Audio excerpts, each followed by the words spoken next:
Boa noite, Vanise.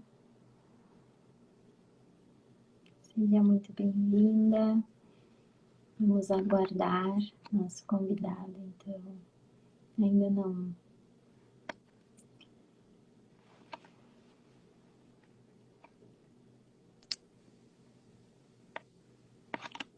Não está conseguindo ouvir? Eu não estou conseguindo te escutar.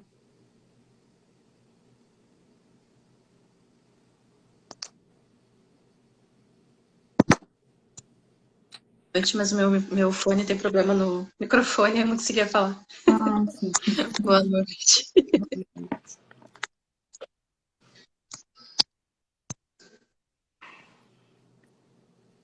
É.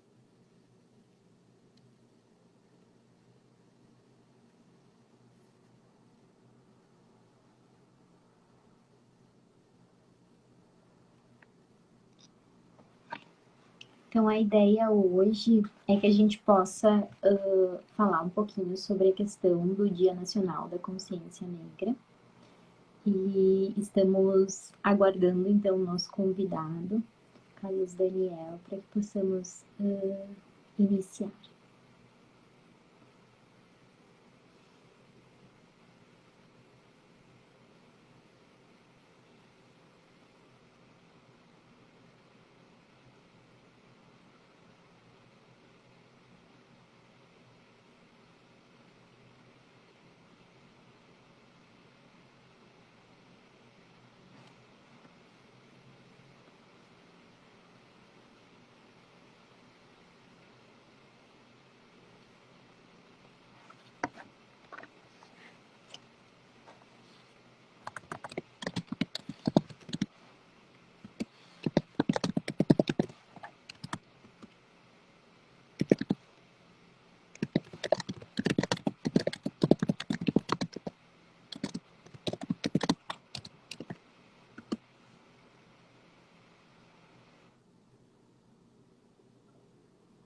Olá, boa noite.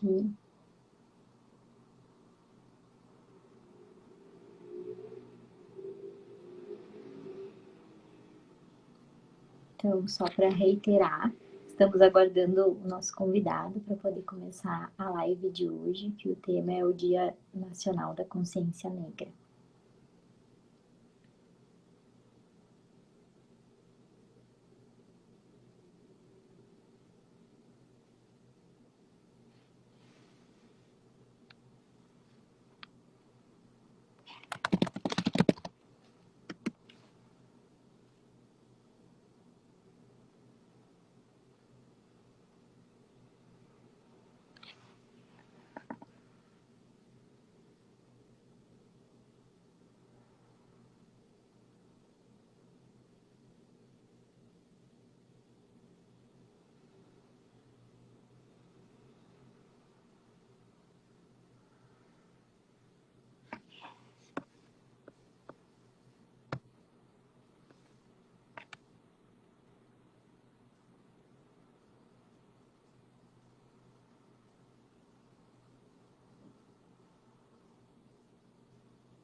Olá, Carlos. Oi, tudo certo?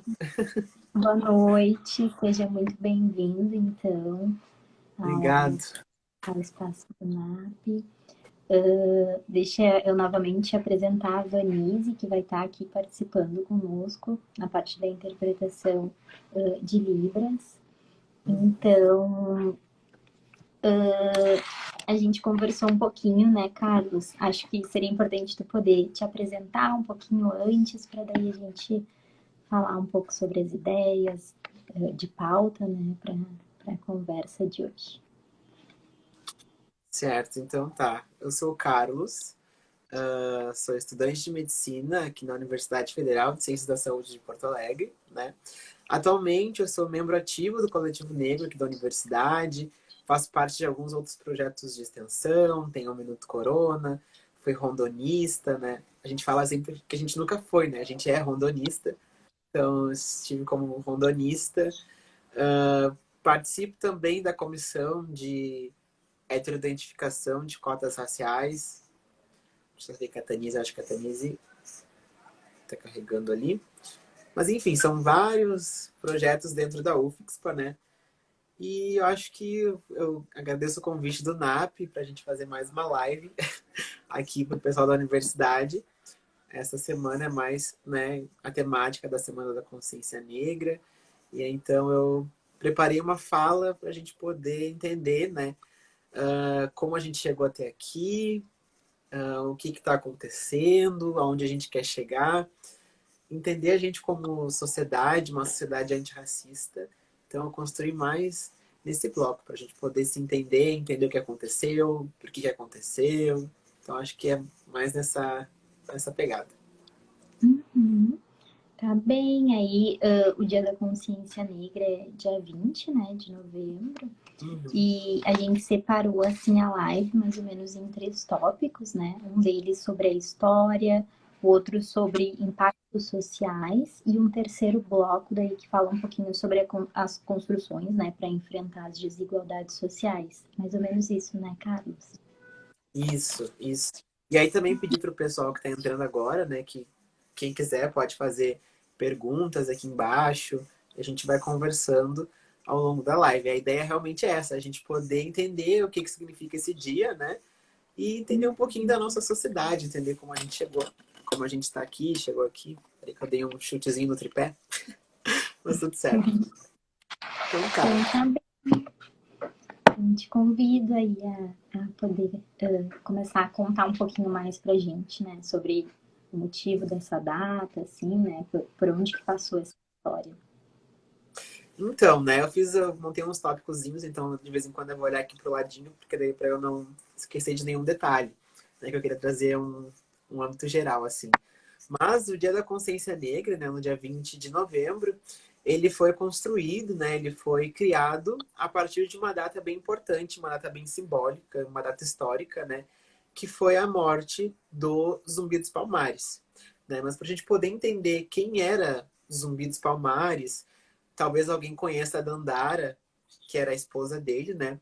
Mas o Zumbi dos Palmares, ele foi conhecido, ele era um líder, né? Um líder do movimento negro, dos escravos também naquela época. Um líder do Quilombo dos Palmares, né? O Quilombo dos Palmares era onde esses escravos, esses negros se encontravam e se organizavam como um ato de resistência, basicamente, né? Era onde eles viviam naquele local, né? E o Quilombo dos Palmares, o quilombo mais conhecido atualmente, né? Ele, né, assim, ele durou uns 100 anos praticamente e ele chegou a abrigar de 25 a 30 mil negros. Então, era um quilombo bem grande, era um quilombo bem... Ele é o mais famoso hoje em dia, né?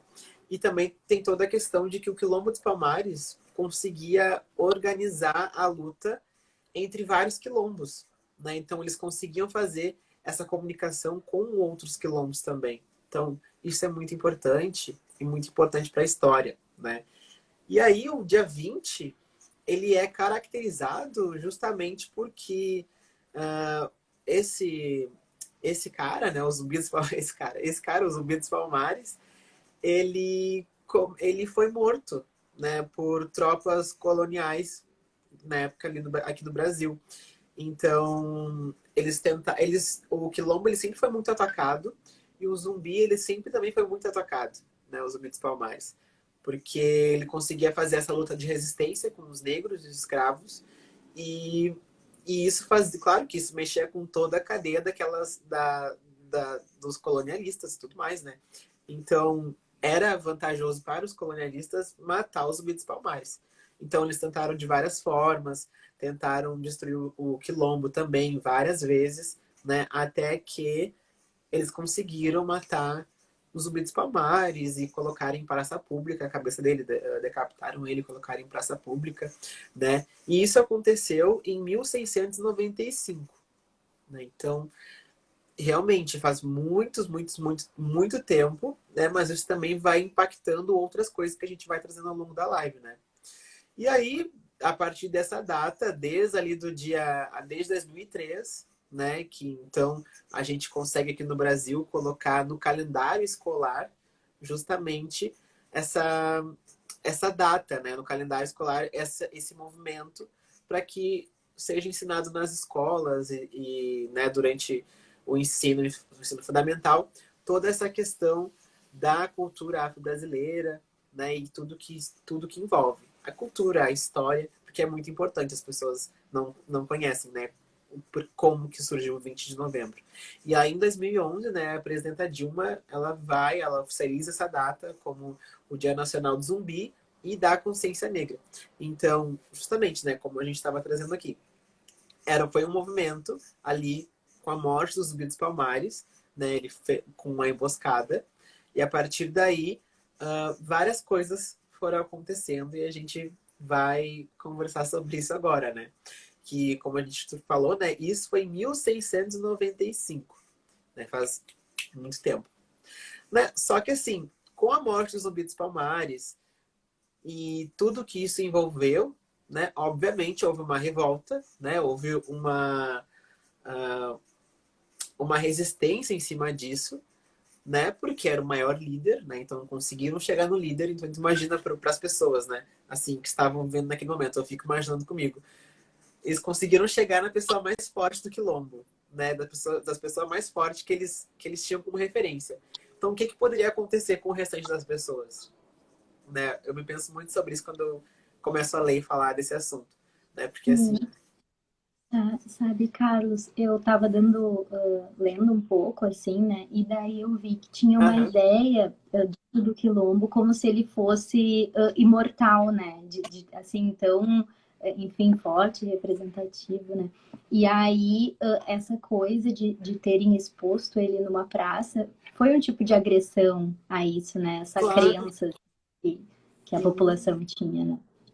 Exatamente, justamente por isso eu acho que tinha essa ideia de que era algo imortal, justamente, né, por ser algo muito forte, mas a partir do momento que tu consegue pegar o líder, né, e matar o líder e expor em praça pública, é realmente uma agressão que atinge todo mundo, né? Então, isso foi justamente, né, porque o Brasil, seja outra informação, né, o Brasil ele foi o último país, por exemplo, a abolir a escravidão, né? Então, assim, foi em E 1888. muito tempo depois, né? Exato. Então, assim, o Zumbi morreu em 1695 e aí a abolição aconteceu só em 1888. Então, assim, foram muitos anos até que isso acontecesse, né? Mas o que as pessoas podem se perguntar, assim, e as pessoas... A gente aprende isso na escola, né? Eu aprendi assim na escola também. Que é uma questão do tipo assim, aconteceu em 88, no dia 13 de maio, a Lei Áurea, e aí os escravos foram libertados. Essa é a história que eu ouvia na escola. Mas a gente sabe que não aconteceu bem assim, né? Foi todo um movimento, né? O Brasil ele não foi bonzinho ao ponto de libertar os escravos como se fosse uma bondade deles, né? Foi pela luta daquelas pessoas que estavam vivendo naquele momento, né, dos escravos, e também por uma pressão mundial, né, já que o Brasil foi o último país a abolir a escravidão.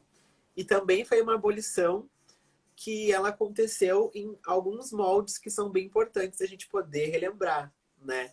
Por exemplo, a gente tem a abolição e ela foi feita de forma gradual, né? Então, não foi algo direto, né? Então, a gente tem a Lei Áurea, mas aí antes da Lei Áurea a gente também tem uma outra lei de 1850, um pouco antes, que proibia a entrada dos africanos escravizados no Brasil, né? Proibia essa entrada deles no Brasil.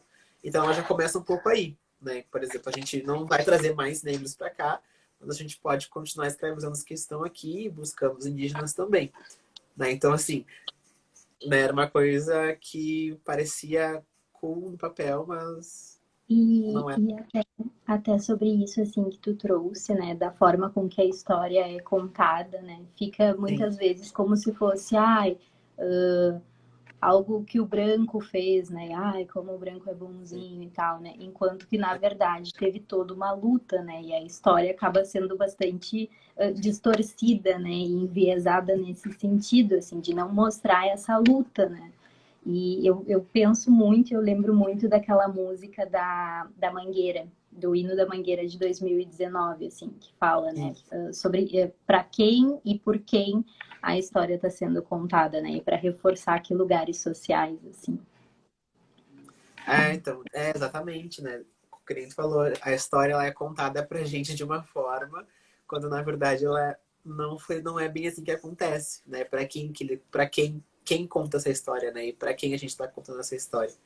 Acho que tudo isso é bem Sim. importante, né? E até hoje, assim, se a gente for ver nas novelas e tal, a história continua a ser contada, assim, muito enviesada, Exato. sabe? Sim, Então, é tudo com um viés, né? Tudo que a gente for assistir e ler sempre tem um viés para essa pauta, assim. E com essa visão que não é a verdadeira, ou então não é 100% verdadeira, né? uhum, Então tem uhum. tudo isso. Mas, que nem a gente estava dizendo, foi feito de uma forma gradual, assim, né? Então a gente tem ali uma lei que proibia a entrada dos africanos escravizados no Brasil. Então ela já começa aí. Porém, como eu disse, né? Assim, enquanto eles não precisam entrar mais, a gente está ok com o externo, mas continua escravizando os que já estão aqui e também os indígenas. Então, mais ou menos, né? Assim, não é uma coisa que parecia ok no papel, sabe? Aí depois também a gente também tem uma outra lei, que é a lei de sexagenários, que também é bem famosa, né? Que daí essa daí também foi de 1885, né?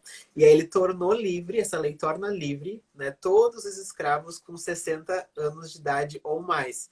Só que essa é uma lei também que, sabe, não muda nada, porque, por exemplo, a gente tem uma expectativa de vida hoje no Brasil que é relativamente alta, né? Porque com o avanço da saúde, das tecnologias, enfim, a gente consegue chegar numa idade mais avançada. Só que tu trazendo uma lei daquela época, onde os escravos de 60 anos podem, né, estão livres, a gente se pergunta assim, qual que é o escravo que vive até os 60 anos, nas condições que eles vivem, né? Então, sabe? Não, é uma coisa que não faz sentido, entendeu? No papel pode fazer sentido, pode ser bonito no papel, porque daí a gente, né, dá um teto para a situação. Mas na prática é uma lei que também não funcionava, porque os escravos, obviamente, não iam viver até os 60 anos, né? Porque eles ficavam em condições precárias, né? Era um trabalho braçal muito duro. Então, assim, qual é o escravo que chega? E quem chega até os 60 anos já chega muito debilitado, né? Então, assim, é como se ele já nem serviria para ser escravo para aquelas pessoas, porque ele já não conseguia, não tinha mais a força que ele teria quando estava na juventude. Então, era uma outra lei também que não adiantava nada, né? E aí, por isso que a gente fala que a Lei Áurea, ela foi sendo construída aos poucos. Até que depois dessas pequenas leis, né, a gente chega na Lei Áurea. Daí também é uma outra questão que nos contam, e que a história conta pra gente, que a princesa Isabel assinou um termo e aí estavam todos livres. Mas assim, também não é bem assim que funcionou, né? Então, a gente falou do hino da Mangueira. Que história é essa para quem a gente está contando essa história? Quem está contando essa história? Né? Então, a gente vem com a Lei Áurea justamente para mostrar isso, né? Que foi assinado um termo, a princesa Isabel assinou um termo, e aí os escravos foram libertados. Mas aí a gente começa um outro processo, né? Porque daí a gente tem os escravos livres, né? Mas aí livres como? Livres, livre por liberdade, né? A gente precisa também a gente precisa amparar essas pessoas. Então tu tem várias pessoas que não possuem moradia, né? Porque moravam naquele local onde trabalhavam, então não tinham moradia, não tinham acesso à escola, acesso à saúde, acesso à cultura, né? E até porque a cultura deles também era criminalizada, né? Então nem isso eles poderiam fazer publicamente. Era sempre algo que tinha que ser escondido, né? Porque a gente estava no processo colonial e tudo mais. Então tudo isso acabou acarretando na forma que a gente vive hoje também, né? E depois a gente pode falar um pouquinho sobre. Mas é isso, né? Que nem eu falei, começou aos pouquinhos, a gente conseguiu chegar ali na Lei Áurea, mas aí na Lei Áurea, né, os escravos foram libertados, porém uma libertação sem amparo, né? Então, aí começa todo o processo de colocar essas pessoas sempre de escanteio, né? Sempre à margem da sociedade. Por isso que nós negros, né, essa cultura da marginalização vem daí. Porque assim começam os grandes aglomerados, né? As favelas começam a surgir nesses momentos, porque daí é um local onde eles conseguem se sentir seguros, né? É sempre, a gente pensa, para pensar agora, é sempre uma forma de aquilombamento que a gente chama, né? Eles estão sempre juntos, em vários lugares, mas estão sempre juntos. Então, a professora Rudileia entrou aqui, ó, uma professora que me ensinou muita coisa no ensino médio e ela trazia essas questões para a sala de aula, então isso é muito legal, né? E, enfim, a gente começa com esse processo de marginalização, né? Justamente porque a gente tem esse processo de fim da escravidão aos poucos, né? Que nem eu trouxe a lei do sexagenário, a lei áurea, mas é um processo duro e que a gente foi se marginalizando, né? A gente foi se marginalizando, não. Foi nos colocado num lugar de marginalização, né? Então, tudo isso acarreta, obviamente, no racismo estrutural e na estrutura que a gente vive hoje, né? Então, e aí a gente... Né? Ah, e outra coisa também importante, que nem eu estava dizendo... Ah, obrigado, prof. A gente fica até envergonhado. Porque ela me ensinou muita coisa, a professora Angeléia. Querida. E aí a gente começa, né, assim, nem eu falei, né, nesse processo de marginalização. E aí também, assim como ali antes da Lei Áurea, algumas leis foram criadas, né? Depois da Lei Áurea também a gente teve algumas leis, né? A gente também teve a Lei da Vadiagem, né, que proibia práticas de dança, capoeira e cultos religiosos por parte dessas pessoas, né, dessas pessoas que foram libertas naquele momento. E além disso, a gente também tinha práticas assim, eles falavam, né, consideravam que esse tipo de prática era uma prática perigosa. Então a gente não podia cultivar esse tipo de coisa porque era perigoso para a sociedade. Então a gente tinha essa lei da vadiagem, né, que destinava que a colônia pudesse pegar essas pessoas e taxá-las de vadias ou então pessoas que não queriam trabalhar, que não faziam nada, em maiores de 21 anos. Mas aí a gente volta naquilo, né? Como que eles não tinham casa, não tinham acesso à educação, a única coisa que eles tinham eram eles mesmos, a cultura que eles carregavam. Então, se tu não pode, tu tá liberto, mas tu não pode praticar tua própria cultura, né? Então, que liberdade é essa que nos foi vendida, né? Então, tudo isso é importante pra gente entender todo o processo que a gente vive hoje. Porque não é algo que é de agora, né? É uma coisa que foi sendo construída e que a gente só chegou onde a gente está hoje porque isso aconteceu antigamente, né? E aí isso mexe com a nossa estrutura social. Então, isso é bem importante. Não sei se tu quer fazer alguma complementação, a gente continua. Não, acho que é bem por aí mesmo, né, Carlos? Muito interessante, assim, todos esses pontos que tu traz, né, da história, assim. Acho que é bem interessante poder fazer o link do hoje, né, enfim, o que acarretou no hoje, né, quais que são os impactos sociais, assim, disso, né? Exatamente. E a gente também... E aí eu acredito que isso foi a principal causa do racismo que a gente tem hoje, da estrutura que a gente construiu, né? Porque essas pessoas foram se organizando dessa maneira e a gente tem todos os problemas sociais que a gente encontra hoje justamente porque isso aconteceu no passado, né? A gente trabalha com números e estatísticas para poder contar esse tipo de coisa, que, por exemplo, a gente tem uma população brasileira onde a maioria se autodeclara como preta ou parda, né? Parda negra, nesse caso. E aí a gente se pergunta sempre, a gente é a maioria da população do Brasil, mas aonde que a gente está nesse momento? Né? Onde a gente está inserido? E isso é uma coisa importante da gente pensar. E aí, quando a gente vai pensar onde a gente está inserido, são sempre nos locais de marginalização.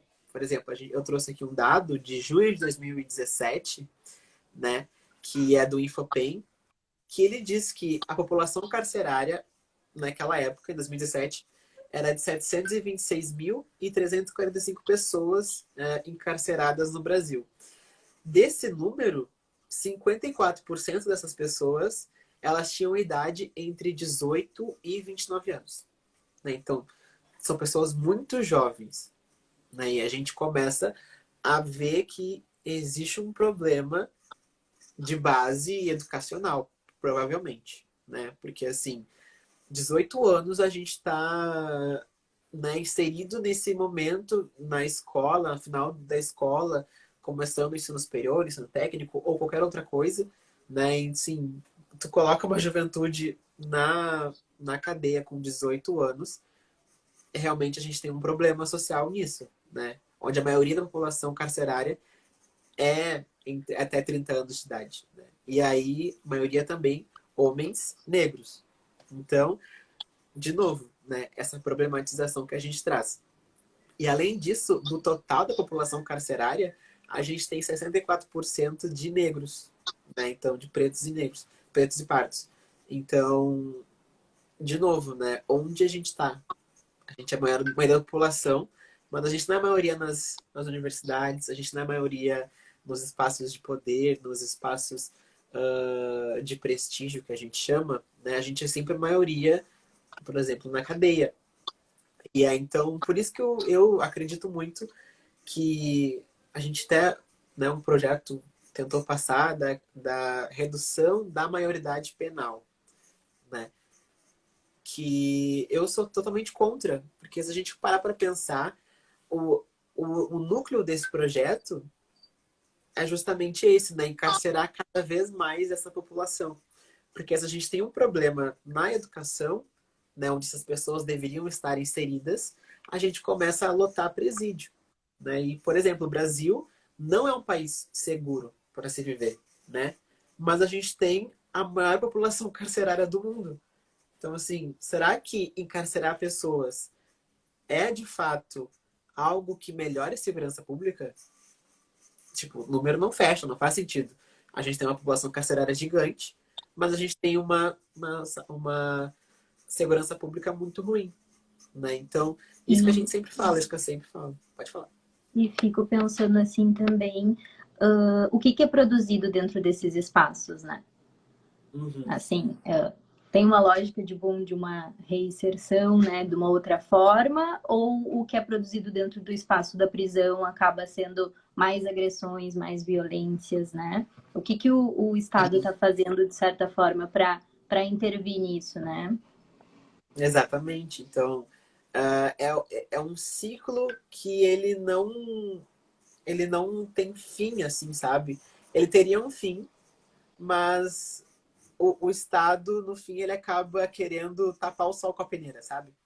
Porque o real problema não está na construção de mais presídios e encarcerar mais pessoas e diminuir a maioridade penal, né? Porque a gente vai abrir mais presídio, vai encarcerar mais gente, e aí vai continuar e continuar e continuar. E a gente vai ter cada vez mais uma população carcerária inflada, né? Pessoas negras sendo encarceradas, e a gente não tem um projeto para que essas pessoas não vão por esse lado, né?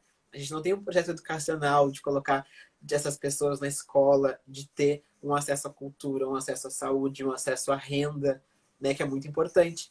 Porque se a gente for parar para ver o que essas pessoas fizeram, muitas vezes, né?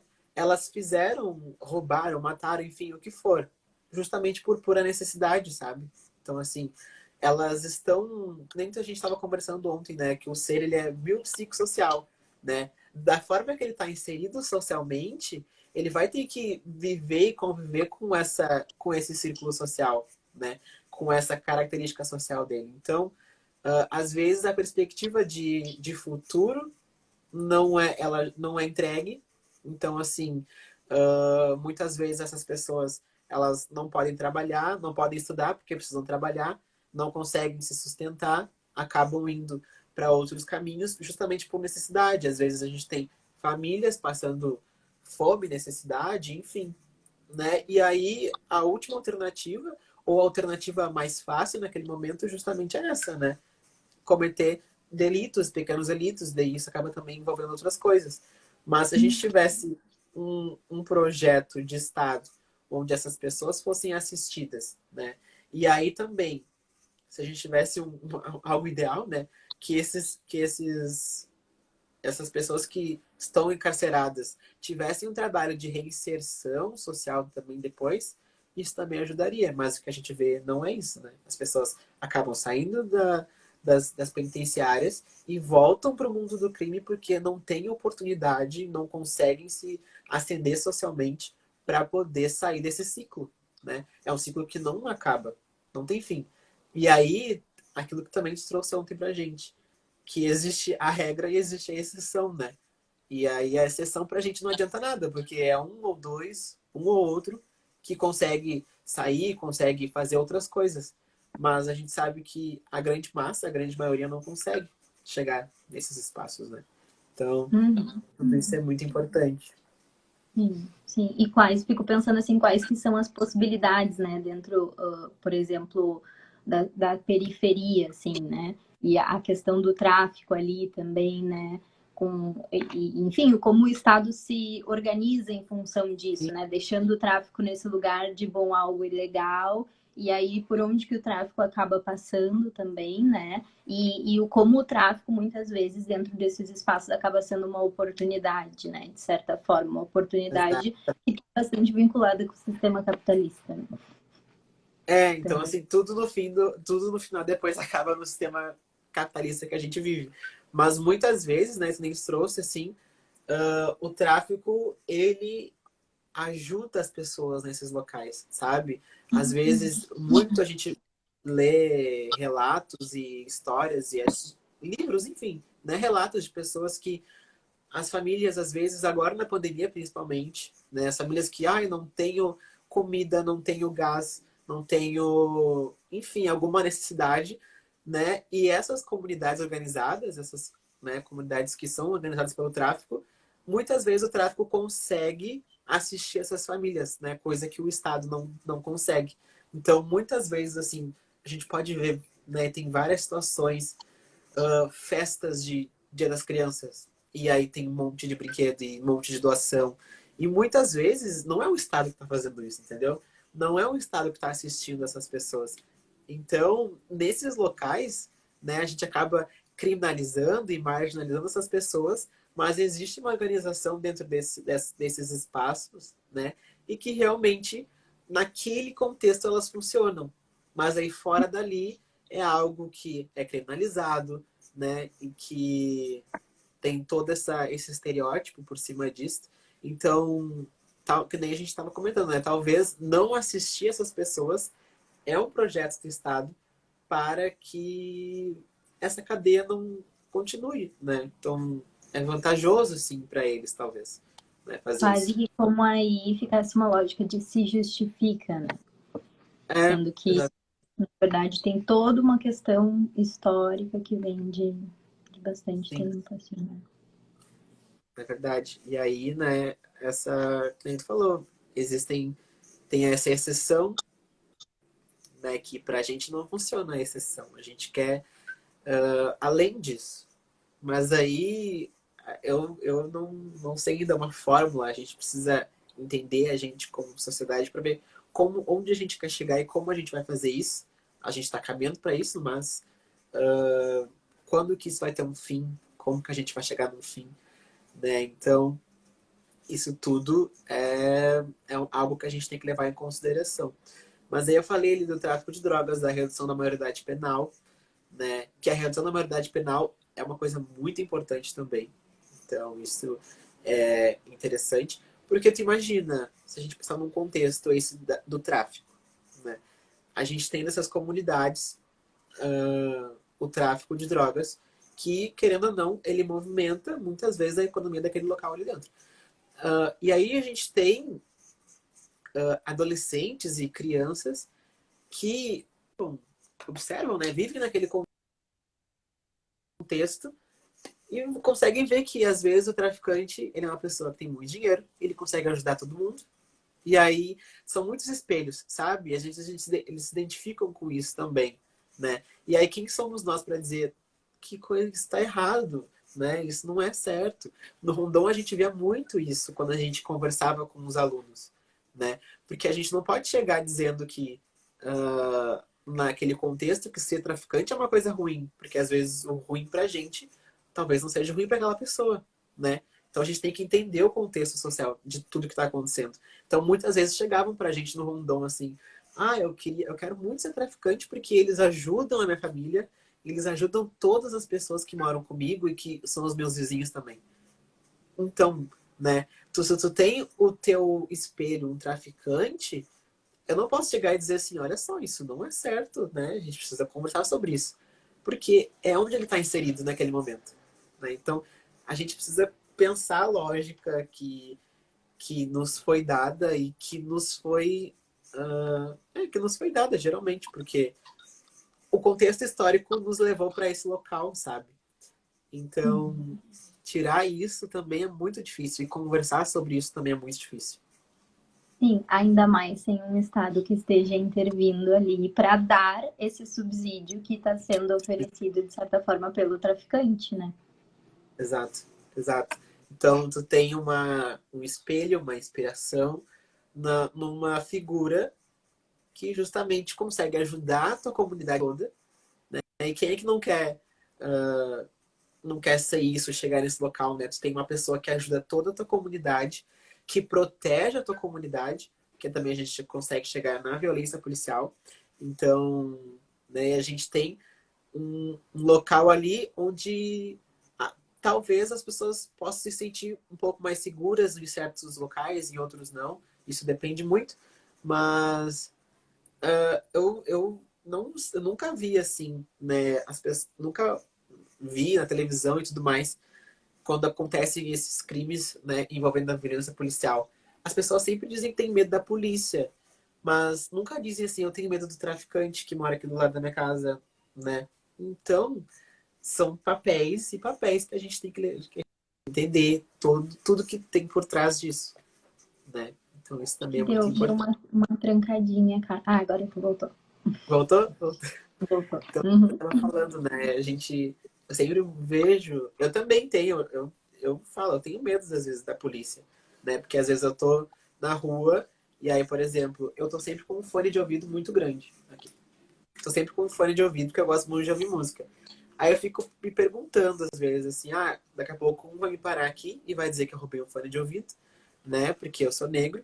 Aí eu levo na mochila sempre também o meu o iPad ali, porque eu faço todos os trabalhos e faço os desenhos, tudo na faculdade e tudo mais. E coleto coisa de paciente ali dentro. Aí eu fico me perguntando também, uma hora vão me parar e vão achar que eu roubei um negócio que é meu, entendeu? Então, assim, sabe? A gente tem essa farsa da democracia racial no Brasil, né? Que a gente está sempre andando com medo de que a polícia vai parar a gente, vai fazer alguma coisa. Então, sempre foi nos colocado esses passos, sabe? Assim, no supermercado, a gente sempre aprendeu desde criança, mas quando a gente fica grandinho, a gente começa a entender porque que nos foi dito isso, né?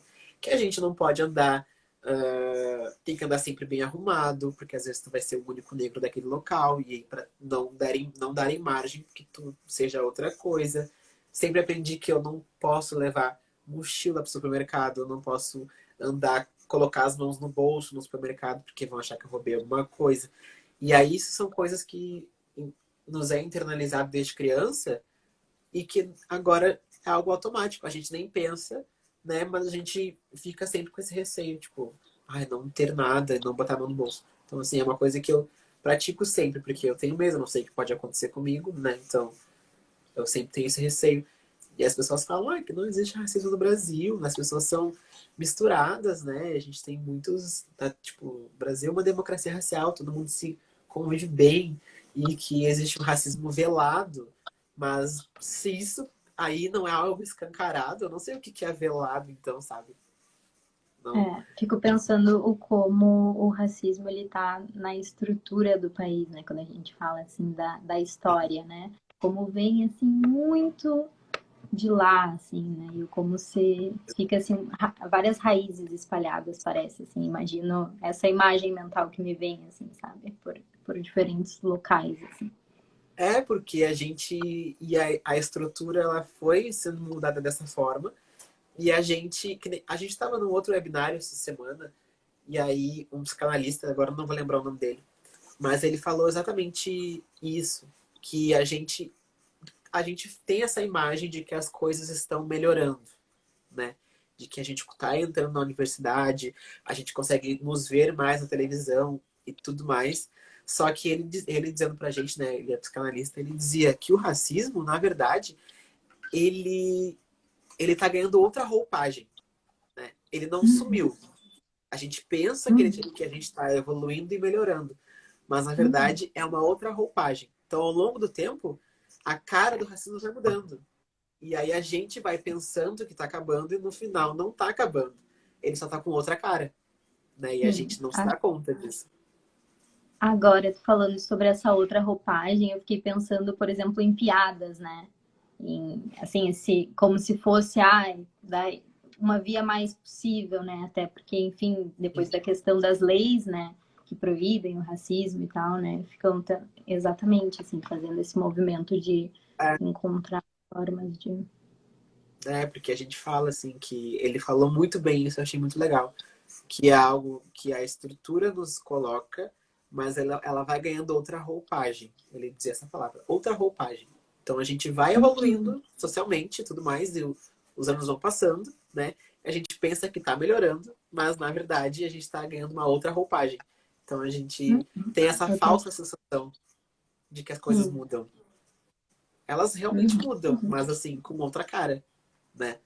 E aí, que a gente até consegue observar, assim, eu trouxe outros números também legais e importantes que a gente pode ter um pouco mais de visão sobre isso, que é na educação, né? Por exemplo, a gente tem ali o trabalho infantil, né, de pessoas ali de 5 a 15 anos de idade, né? Racismo recreativo. Exatamente. Tem tudo isso também. Então, né, que por mais que essas pessoas só pararam, na verdade, elas nem todas, né? Mas assim, as coisas só não acontecem porque existem leis, né? E nem sempre a lei ajuda também, porque no fim a gente vê o que está acontecendo no Brasil e nada, né? A gente vê tudo que está acontecendo e nada muda. Então, é algo que a gente leva em consideração também. Mas ali, por exemplo, trabalho infantil, né? Pessoas de 5 a 15 anos de idade, a gente tem um número ali em que 3,2% são brancos e 4,6% são negros desse trabalho infantil. Então a gente tem, desde criança, toda essa questão do trabalho infantil. Isso é muito interessante, porque todo mundo que está assistindo, né, principalmente quem for negro, vai dizer que, porque meus avós trabalhavam desde criança, né? Minha avó falava isso também, que a mãe dela e ela também trabalham como doméstica, tipo, desde os 6 anos de idade, sabe? E aí minha avó sempre dizia assim, inclusive ela foi terminar o ensino médio agora, depois da terceira idade, né? E ela sempre projetava e falava isso pra mim desde quando eu era mais novo, assim, na adolescência, que ela tinha muitos sonhos e que ela não conseguia alcançar esses sonhos porque ela não tinha oportunidade, ela não tinha como estudar porque ela tinha muitos irmãos e ela precisava cuidar dos irmãos e precisava trazer dinheiro para dentro. Era muito difícil, né? Então ela sempre tentou falar isso pra mim, dizer assim, e me deu todas as oportunidades, tudo que ela sempre diz, tudo que eu não pude ter, eu vou tentar te dar, porque eu quero que tu realize os teus sonhos e chegue onde tu quiser chegar, porque eu não consegui. Ela sempre diz, né, que queria ser psicóloga, queria fazer psicologia, mas que né, a vida não permitiu, mas ela tá muito feliz que lugar que eu tô, enfim, né? E aí, e ela sempre dizia que trabalhava desde criança. Então, assim, e aí a gente volta de novo naquela história, né? Essas crianças deveriam estar nas escolas e a gente deveria ter um projeto onde as famílias pudessem ser assistidas financeiramente para que essa criança pudesse ir para a escola estudar, né? E a partir do momento que a gente não tem isso, essa cadeia, que nem a gente falou, né? Esse ciclo ele não tem fim e ele vai de família para família e isso vai continuando ao longo dos anos, né? Outra coisa importante também é a distorção de idade de série. Por exemplo, os alunos que não conseguem continuar no tempo estipulado correto para eles, entendeu? Dentro da escola, né? Então, com idades avançadas para séries mais baixas, por exemplo. Então, a gente também tem esse dado que é bem importante. E aí, 21,8% são brancos e a gente tem 34,7% negros. Então, novamente, a maioria, né? Então, justamente porque isso pode estar ligado com o que eu falei agora há pouco, né? Trabalho infantil, às vezes precisa cuidar do irmão, precisa cuidar e trabalhar para poder ajudar a família e daí não consegue estudar, né? E aí depois volta a estudar e aí volta com atraso. Muitas vezes, né? A pandemia escancara isso dessa forma, de forma bem explícita assim pra gente, né? Das pessoas que não tem o que comer, às vezes, em casa, e daí não tem como estudar, sabe? Como é que tu vai priorizar o estudo para alguém que não tem comida em casa? Que o objetivo ali naquele momento é viver. Então precisa comer, precisa trabalhar para poder ter dinheiro para comer, sabe? Então, e as estruturas elas levam a gente para esses locais, sabe? Isso é frustrante, na verdade. Acho muito frustrante. Porque por mais que a gente faça tudo e a gente converse aqui no NAP e abra esses espaços dentro da universidade, faça com que as pessoas pensem um pouco mais sobre isso, a gente sabe que vai ser muito difícil reverter essa situação. E eu não sei se em vida eu vou conseguir ver isso, sabe? Eu não sei, de verdade. Acho muito difícil. Então, de novo, a gente está nesse ciclo. E aí, quando a gente entra nos matriculados em ensino superior, a gente tem 21% de brancos e 9% de negros. Aí a gente vai para a minoria, né? Porque os que chegam lá são exceção, né? E aí, para a gente, exceção não adianta de nada. Ela ajuda, mas ela não vai resolver o problema, né? Porque a gente precisa de mais pessoas nesses locais, né? Então, a gente tem poucas pessoas negras em cargos de liderança e ocupando esses espaços e ocupando locais de prestígio nos cursos, principalmente da saúde, né? Mas a gente tem mais pessoas negras com trabalhos muito exaustivos, trabalhos braçais, trabalhos menos remunerados. Então, tudo isso é uma cadeia que está sempre num ciclo que não tem fim, que não acaba. Sim, fico pensando como seria importante igualdade, não exceção, né? Exato, né? Então, assim, a gente luta, luta, luta e não chega lá, sabe? Muito isso, muito frustrante, né? Enfim, a gente vê violência policial, tem vários casos, agora não vou lembrar o nome dela, mas teve uma menina que estudou, estava trabalhando já, assim, super, estava formada, ela estava tentando tirar a família dela, inclusive, da situação, né, de vulnerabilidade, que estava grávida e foi morta por policiais, sabe? Então, assim, ela tava, ela não estava roubando, não estava matando, não estava fazendo nada. E ela foi morta por policiais. Então, quando a gente chega lá, nos matam, sabe? É muito frustrante a gente ter essa sensação de que a gente nunca vai chegar lá e quando a gente chega lá, algo vai tirar a gente daquele local. Né? Então, por mais que a gente converse e fale sobre isso, que seja importante a gente entender que a construção de uma sociedade antirracista passa por isso, a gente entender o que aconteceu no Brasil, o que está acontecendo e como a gente pode fazer isso mudar, a gente está sempre nesse caminho, né, de que a gente não vai chegar lá e quando a gente chega lá vai acontecer alguma coisa e a gente não vai conseguir chegar no nosso objetivo, sabe? Então isso é frustrante. Sim. Sim. Fico pensando assim, até tu falou, né, sobre esse espaço da gente poder estar refletindo, né, e estar falando sobre isso, assim, e fico pensando um pouco sobre aquela questão das construções, né, de quais que são as construções para enfrentar essa questão da desigualdade social, assim, quais que podem ser as vias. Eu acho que a gente falou bastante sobre a questão das políticas públicas, né, como isso é fundamental, assim, né, É, e pensando sobre esses espaços de troca também. E quais que tu entende que são outras possibilidades, assim, Carlos? eu só um ponto ali que a prof trouxe, acho que é realmente, eu falei a palavra igualdade, mas o certo seria equidade, né? Porque Uhum. a gente não parte do mesmo ponto, né? A gente Sim, não... sim, Eu não parto, verdade. por exemplo, eu não Uhum. parto do mesmo ponto que tu partiu, por exemplo, né? Então, Uhum. Uhum. é uma questão de equidade, porque talvez a gente Uhum. precise um pouco mais de assistência do que outras pessoas, né? Sim, Então, sim, a verdade. equidade Uhum. é Sim, faz importante. bastante sentido. Acabei me Que daí, atrapalhando aqui.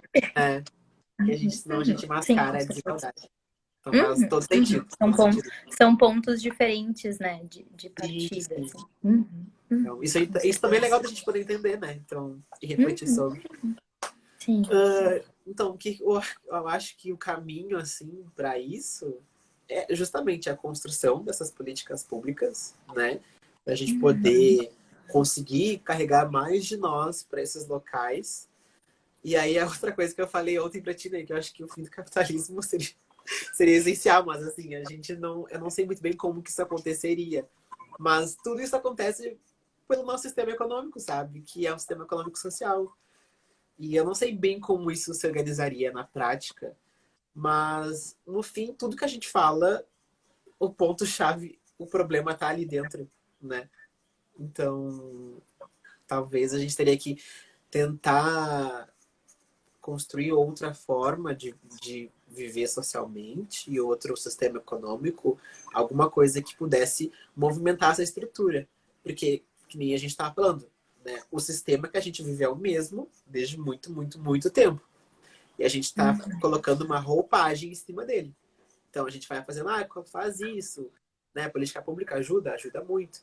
Mas lá no final, são as exceções novamente, né? Sempre as exceções.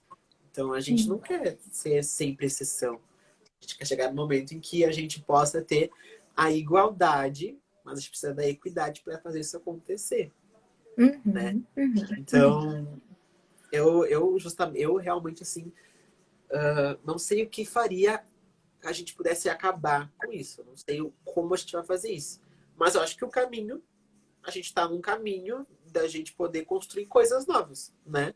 Eu acho que as ações afirmativas, as leis de cotas raciais, né? A gente consegue chegar um pouco melhor nesses lugares. Os projetos sociais, que muitos deles foram cortados, né? Então, de muita coisa que estava dando acesso à universidade, a curso técnico, enfim, para que essas pessoas possam ascender socialmente, né? Então, terem Sim. mais poder aquisitivo, porque no final isso também acaba ajudando, apesar de não ser a solução, porque por mais que tu tenha dinheiro e seja negro, tu tá no sistema estruturalmente racista, então tu vai sofrer racismo também, né? Mas aí tu tem outras vias para poder te manter, te sustentar e viver socialmente, né? Então acho que isso é importante.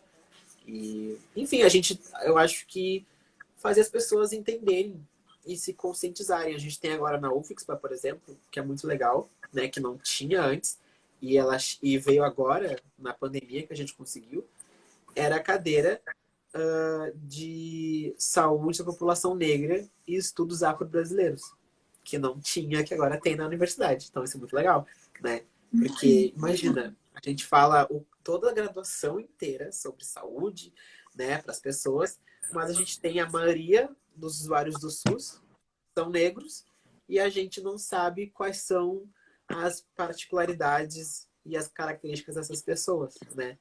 E aí também tem toda uma questão que envolve indígenas e quilombolas, que a gente não sabe. Então, assim, a gente sai da faculdade, vai atender no SUS e vai atender uma população que a gente não viu na faculdade, né?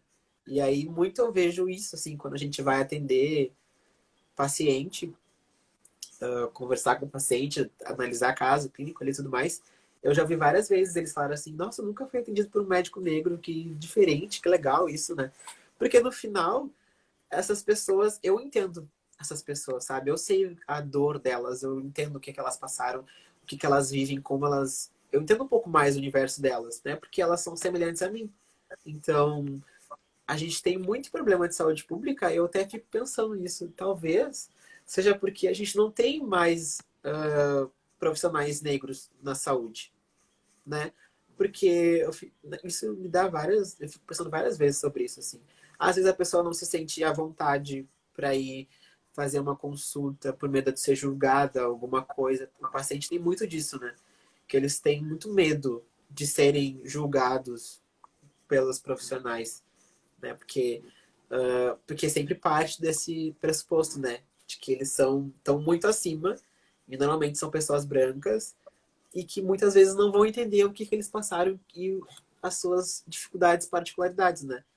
Então, tu chegar no consultório e ter uma pessoa negra te atendendo, isso te deixa um pouco mais tranquilo em relação às coisas que são, né, que acontecem contigo e que elas entendem.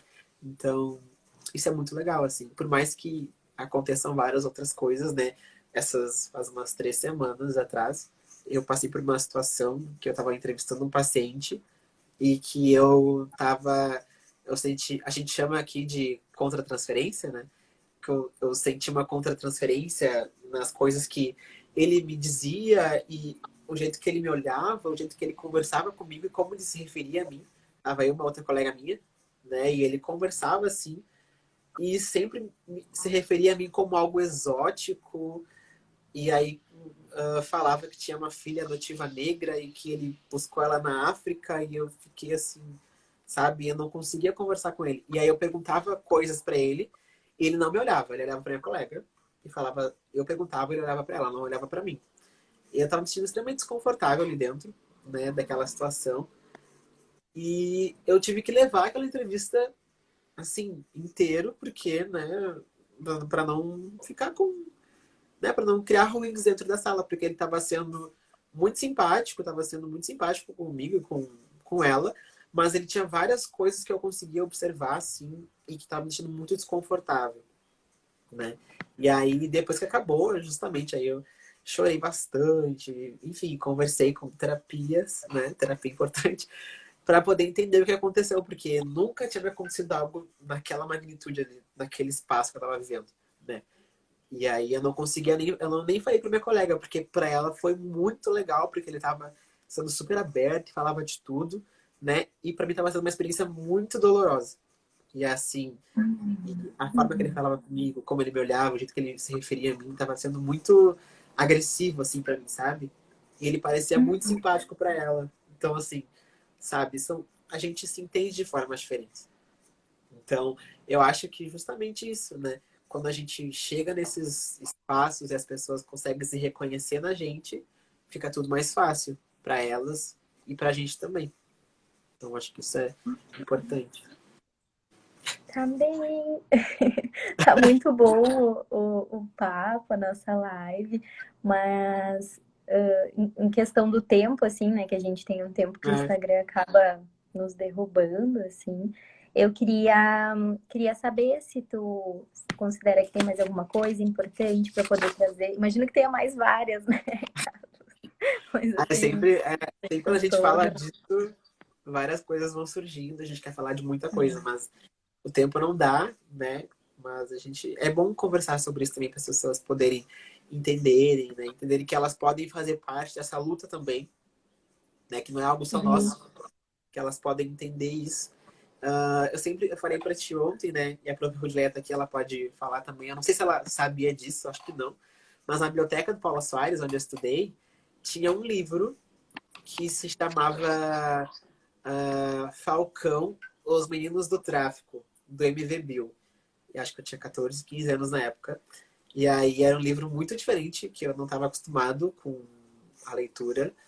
E aí eu fui ler o livro e aí me abriu um leque de coisas assim do mundo que existe por trás das comunidades, e aí eu entendi toda essa lógica e por que criminalizam tanto, né?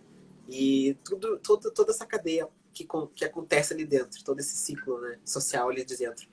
E aí eu consegui entender um pouco melhor como isso funciona. Então foi um livro que me abriu, assim, deu um clique, sabe, para eu entender como as coisas funcionavam. Então, uma dica assim que eu dou para quem quiser ler é o livro da MV Bill, o Falcão, Os Meninos do Tráfico. E aí ontem eu descobri que existe um Falcão, As Mulheres do Tráfico, que agora eu quero ler. Assim que a gente entrar de férias, eu vou ir atrás desse livro para ler, para poder entender. Eu acho que a gente tem um podcast aqui na UFIX, né, que é o Preto Pod, que aí são eu e mais 3 meninas, a Ero, da Física Médica, a Júlia, da Farmácia, e a Gabi, da Física Médica também. E a gente fala de forma super leve sobre assuntos de questões raciais. Todos os estudantes deveriam ler esse livro. Tem na Biblioteca do Paula Soares. É bem legal, porque assim, eu não conhecia. Foi o livro mais diferente que eu vi ali. Falei, vou pegar esse aqui pra ler. E aí eu me deparei com muitas coisas que eu não sabia, né? Mas tem eu falei, então, o podcast, o Preto Pod. E aí a gente tem o nosso jargão, né? Que é onde os pretos podem tudo. Então a gente fala sobre tudo, sobre música, cultura, arte, de forma super divertida. Inclusive, teve uma semana de agosto que o nosso podcast entrou nos charts da Apple, do iTunes. A gente ficou muito chocado. Ficou entre os 50 mais ouvidos do Brasil na categoria Sociedade e Cultura. A gente ficou assim, como assim? As pessoas estão ouvindo bastante, então é bem legal. E agora a gente quer voltar com uns episódios. É bem legal. Um outro livro também que é bem interessante, que tem nas leituras obrigatórias da URGS, que é O Quarto Despejo, da Carolina Maria de Jesus.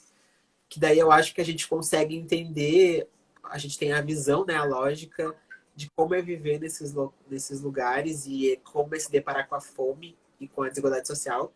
E aí é muito legal porque daí a visão dela em cima do que ela está vivendo, né?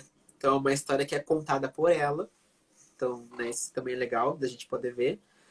E eu acho que é isso. A gente tem um livro que é assim, que todo mundo fala, que é algo mais universal, que eu diria, né? Que é um livro que conseguiu entrar, assim, sabe, na massa dessa questão, desse estudo, que é o Pequeno Manual Antirracista da Djamila Ribeiro, né? Por mais que a Djamila Ribeiro tenha a gente tem várias questões com ela, né, que são discutidas e que ela não discute, mas eu não tiro a importância desse livro, eu acho. Porque, querendo ou não, foi um livro que as pessoas começaram a consumir e que as pessoas consumiram. Assim, elas quiseram entender um pouco mais sobre isso. Foi um livro que quebrou as barreiras, assim, sabe? As pessoas costumam falar sempre de cara. Então, é um livro bom e fala bastante coisa, por mais que a gente, que nem eu falei, né, a gente tem questões com a Djamila, mas aí são outras questões que são bem legais. Tá bem, fiquei pensando em a gente ler um pouquinho agora os comentários. Ai, pode ser. Pode ser? Só um minutinho, deixa eu subir aqui. Então, deixa eu achar eles. Nossa, entrou muita gente conhecida. A, a Cláudia Bica disse: quantas histórias que precisam ser contadas. Muito bom aprender com você, Carlos. Querida. A Cláudia é sempre maravilhosa, né? Assim, a gente brinca que a gente é muito unido, eu e a Cláudia.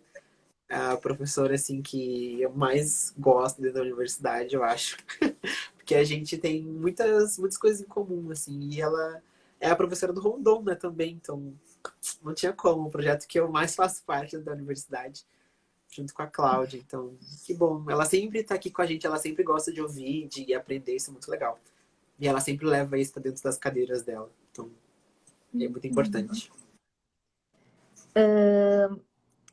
A prof, a Rodileia, Isso, né? professora do Ela ensino disse aqui. médio.